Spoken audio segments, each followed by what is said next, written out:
Hey everybody, welcome to another Practical Pet Chat. Hey Lauren, you be you. Or Always am. maybe you are you. And we should also be taking that approach with our pets. Because all too often, I'm seeing people that are reacting to something their pet's doing, and I'm like, that's exactly what a dog, a cat, a bird, etc. does. Why is that frustrating you so much? Uh, Yeah. I don't know. It's one of those things that, and I'm just going to give this simple one because I do it daily, and yet every time I'm out, I see the same mistake. So please, if you walk anywhere in my neighborhood, understand that the walk should be as much for your pet's nose as it is for their legs. Because I see people get frustrated that this dog does not want to walk when the dog wants to walk, but the dog also wants to get all the news from around the neighborhood, Yeah. so on and so forth. If you're walking a dog, let that dog be that dog. Let them get their news. Yeah, I think when a lot of that changed because I when I had the store, I watched it. I watched it happen. And it was with the anthropomorphism of animals where they hit that sudden leap into being fur babies. Regardless of the size of the dog, it's a fur baby. And the same thing with cats. And so now we want to control their behavior at every turn. You need to look like this, you need to walk like that, you need to wear this. We're going here. You're coming to the grocery store, you're going there. It's like really because sometimes it's cool just to stay home and be a dog, Right. and not have an expectation put on you. Just chill. Want to lay in front of the fire?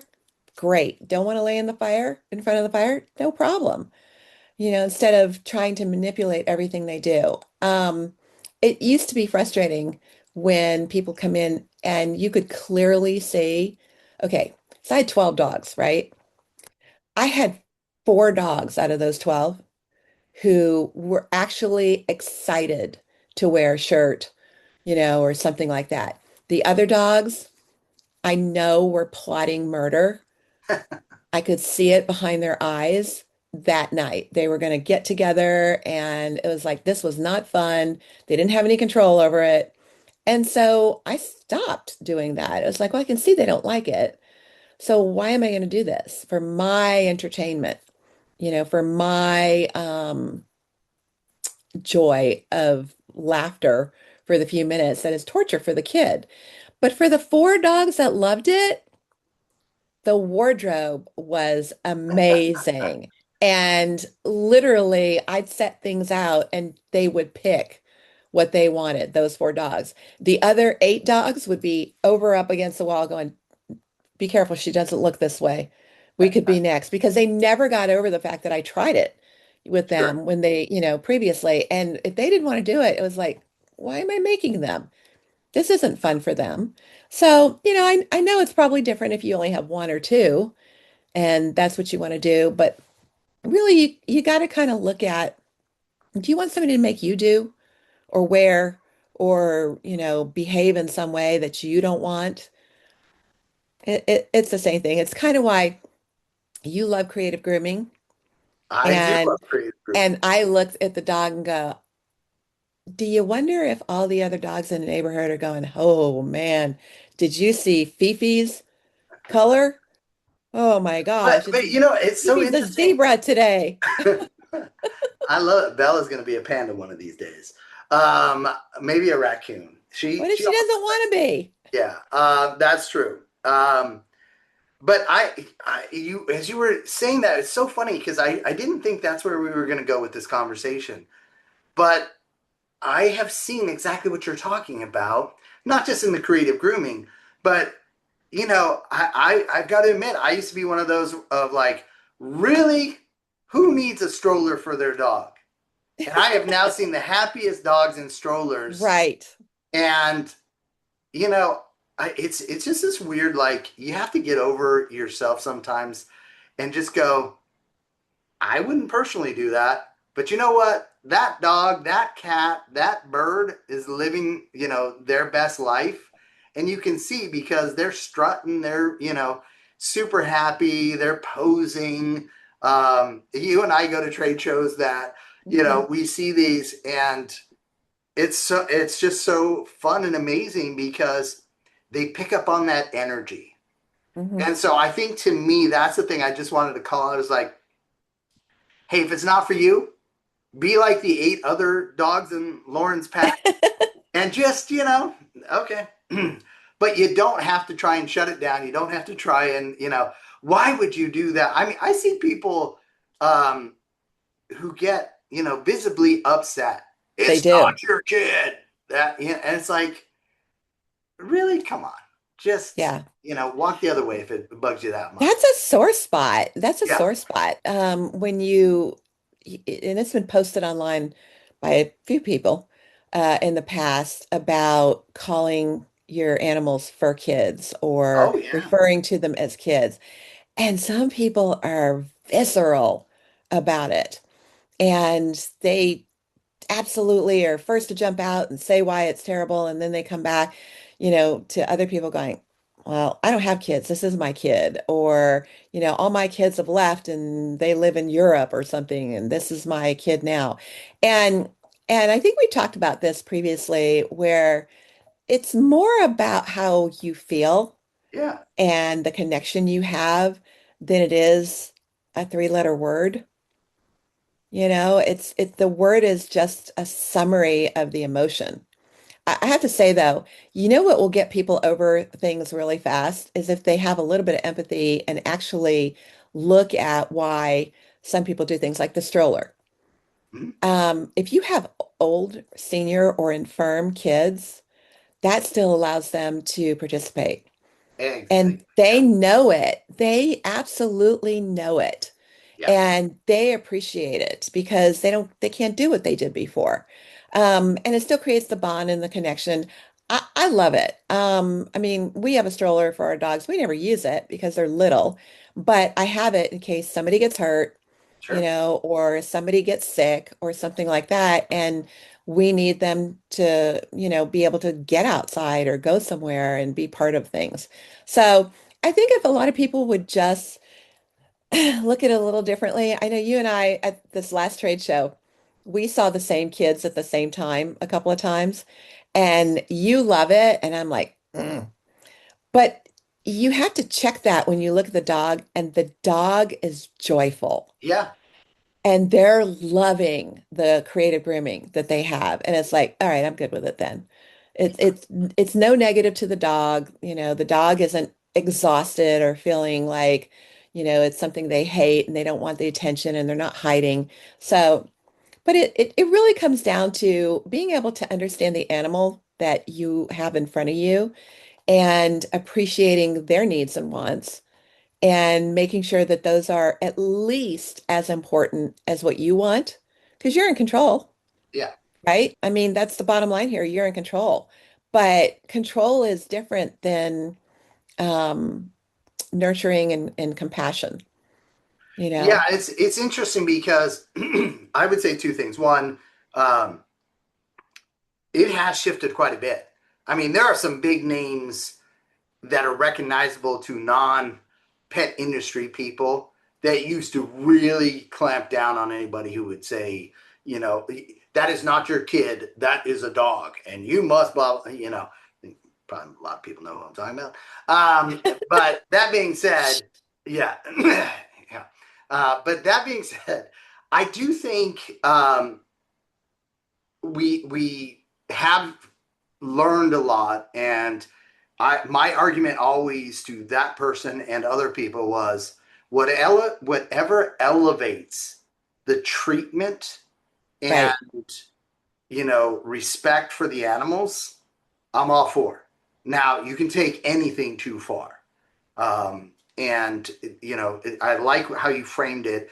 As long as it's not harming the pet, you don't have to agree. But you can, certainly look the other way or just, okay, go. But the other part that you just said, and it's not just the creative grooming. I see the dock dogs. I see the all the different sport dog uh, actors. And what's really interesting is I've had people say that I wouldn't put my pet through that, and I'm Right. like, oh my gosh, like these animals, they live for that. Like that has become a part of their DNA. And I would argue it was actually unlocked. It was already there as part of their DNA. Right. It was just unlocked. Because that's one of the things when I first saw the creative grooming, um, I was amazed. And I talked to some of these groomers, and I was just like, do you sedate them? How? I mean, this is a 2 day thing. And they're like, no, that's why it takes a very specific animal. And if Right. the animal doesn't want to do it, there's nothing you can do, nor should you. And so that's one thing that always stuck with me was the animals in those competitions were not only tolerant of it, but they seemed to really thrive. And that was their way of getting the focus on them, the attention, and the amount of love. And like, it's just so funny. It's that's why I call it an art. It's like, whoa, this one little hair is out of place, and I'm like, oh my god, nobody knows, right? But at the same time, that person cares enough to worry about each little detail. Same thing. I would go to the dock dogs and watch them do that. I was in the pool with a couple of them, doing some photography and stuff like that. And the people were working out as much as the animals. And what was so funny was sometimes they don't get the throw right, and the dog just flies past where they threw it. The dog didn't, pop up out of the water going, "You idiot! Why did you miss it?" Blah, blah, blah, blah, blah, blah, right? But the guy on the dog would be just screaming at himself, "Oh, I gotta get the throw right. We're gonna lose because of me and all that." And what's funny is I would never be that, is what I said. And I'm not kidding you. After Sugar, and her leg had healed and all that good stuff, I had her in agility courses and all that, and we just for the fun of it got into an agility competition, and she lost. She got second place because I stepped out of the box with the wrong foot. I was so mad at myself. So here's the funny, and Sugar didn't care. She's just like, it was just fun, Dad. This is Yeah. great. And I think that's that other side of it that, like, oh, don't calm your kids because there's, we all have our own, tropes and tapes that, we need to get past. Um, at the end of the day, it's like, hey, have grace for yourself, have grace for others. And very few of these, pets are doing things, at least in the long run, that they don't want to do. As Yeah. someone who did Well, a it's lot of like that with photography, show dogs. yeah, It's like that with show dogs too. You can't make a dog a show dog if they don't want to. yeah. Well, and I would always, when people would call about the photography and be like, "Oh, it's so amazing that you do," and I'd always say like, "It's really not that amazing." I click a button, and it is all going to be the energy in the room and how comfortable your Right. particular animal is. And we had literally wild animals, we had reptiles, we had birds, we had dogs, cats, etc. Rarely did it have anything to do with me or anybody on the staff. It mostly had to do with what was the energy? Were we all having fun? And Yeah. and that's the funny. I was just at an event, and I donated some of my books. And what was funny was I had someone go, "Oh, I'm glad you gave that up." And I'm like, "Well, first, I didn't give that up. But what's so objectionable? I would never let my dog be dressed up like that and put in a this or that." And I was like, Okay, then don't. yeah, I was like, it's great. It wasn't for you. you know, it was for others. And meanwhile, there's 14 people over there looking at the book, all getting all giddy, sharing stories about their dogs and this and that. That's what it's about. It's about just find some joy in this world, please. Well, and again, going back to the topic at hand, really go off of gauging your animal. Yes. Like when I was younger, lots younger as a kid, had a cat, and my most fun was dressing up the cat. That cat, the minute he had anything on him, fell right over. It was like, nope. nope, this is where it all ends right here. Not moving. I'm not participating. I'm not even going to acknowledge you until this crap comes off of me. And I was like, no. And I'd stand him up and he'd flop back over. And, I try to make him do things, put a hat on him, and he'd flop right over. And he just didn't look happy. And you have to understand that what is fun for you, if another being is going through it, and it's what you said earlier, it's about respect.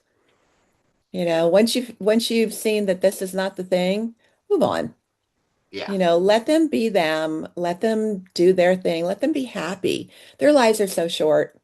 yeah. Let them be them and revel in that you have somebody that is so amazing as that animal that you get to be around. Love that.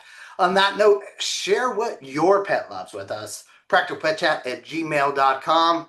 Thanks for listening to us. Thanks for watching us. Thanks for sharing us. We really appreciate being a part of your pet world. Thanks for joining us again on Practical Pet Chat. Bye, guys.